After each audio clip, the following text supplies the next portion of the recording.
Les archives papier nous rappellent que l'histoire n'a pas commencé avant-hier. Bonjour, je suis Denis Dupont et je me gare souvent avec plaisir dans les anciens numéros de l'Indépendant. Suivez-moi avec le podcast Je vous parle d'un temps. Nous sommes en juillet 1961, dans la rubrique Mer et montagne. L'Indépendant titre « C'est parce qu'elle avait souvent entendu parler de Collioure que Grace Kelly, princesse de Monaco, a voulu débarquer, malgré la forte mer, dans le célèbre port catalan. » Un titre un peu long, mais qui explique déjà ce qui va se passer et qui incite aussi à lire la suite. Le Christina, ou plutôt son capitaine, avait attendu l'heure prévue, car l'exactitude, si elle est la politesse des rois, est aussi celle des princes. À 9h30 donc, l'embarcation, qui pour beaucoup représenterait un yacht, a quitté le bateau amiral. S'est joué des vagues pour accoster, bâton pavillon monégasque, sur un débarcadère improvisé, puisque plongeoir des jeux nautiques du lieu. Lunettes noires à la Garbeau, foulard, cachant au vent ses cheveux d'un blond de blé-mûr, popeline claire, laissant parfois entrevoir une robe imprimée, Grace l'a bien prénommée, portait aux pieds des sandales, comme pour vouloir effacer son élégante mais haute taille.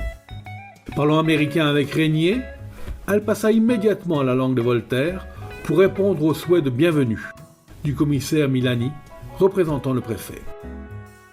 J'avais si souvent entendu parler de Collioure, j'avais tant de fois vu des tableaux où posait le clocher, que j'ai demandé que l'on me dépose ici. C'est tellement gentil tout cela, devait-elle ajouter, comme ne trouvons pas les mots exacts pour définir la beauté de l'église et de la mer.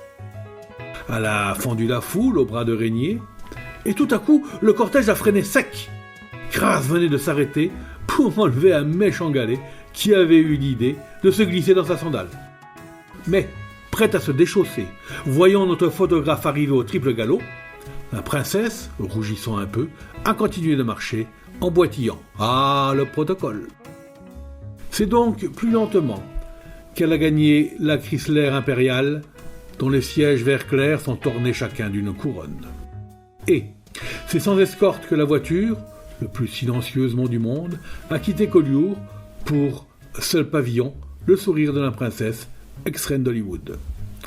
Ce n'est pas terminé puisque on ne sait pas où est passée la princesse, toujours est-il que son retour est attendu par les journalistes et le rubricard spécialiste de la mode qui était là ce jour-là. Il reprend. De retour dans la vedette rapide, Onassis et Régnier de concert se sont déchaussés. On vidait le sable du premier mocassin dans le second et le contenu du second dans la mer. L'ensemble était parfait. Pour les dames ou demoiselles curieuses, voici comment étaient habillés le prince et l'armateur. Régnier, chemise bleue avec poche et pantalon sombre. Onassis, tricot noir, pantalon noir, souliers style italien, revu et corrigé par les Espagnols. On sait que le jeune prince Albert de Monaco, fils de souverain, porte le titre de marquis des Beaux. Mais ce que l'on sait moins, c'est que ce titre a été décerné, pour la première fois, à Saint-Estève. À Saint-Estève ? Qu'est-ce que c'est que cette histoire ? Le rubricard explique. Cela se passait durant le siège de Perpignan, et Louis XIII campait à Saint-Estève. Il reçut le prince de Monaco de l'époque et son jeune fils. Ce dernier se vit décerner par le monarque français le titre de marquis des Beaux. Et depuis, ce titre est porté par tous les héritiers de la couronne de la principauté de Monaco. Voilà quelque chose qu'on ne savait pas. On continue les petites anecdotes. Avant de gravir les marches qui conduisent à la plage Saint-Vincent aux alentours de l'église, Grace a fait un signe charmant à une petite fille qui ressemblait beaucoup à sa Caroline chérie. Une très belle pin-up blonde, genre Danique Palesson, nous a donné son opinion sur Régnier. La voici. C'est dommage, il devrait faire de la gymnastique. Oui, dans l'accent, c'est moi qui le fais. Excusez-moi, mademoiselle. Après avoir quitté la place de l'église, la Chrysler de la princesse est passée devant le cinéma de Collioure. Grace a eu un regard rapide pour l'affiche, car on y joue La mort aux trousses avec Harry Grant, son partenaire préféré, et aussi celui sur lequel elle tourna, sur la Côte d'Azur, La main au collet.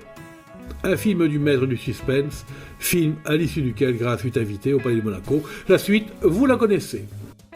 Alors que les photographes de presse et aussi beaucoup d'amateurs mitraillaient le couple princier, une dame entre deux âges a fendu la foule en criant en catalan « Attendez, je vais me mettre entre les deux !»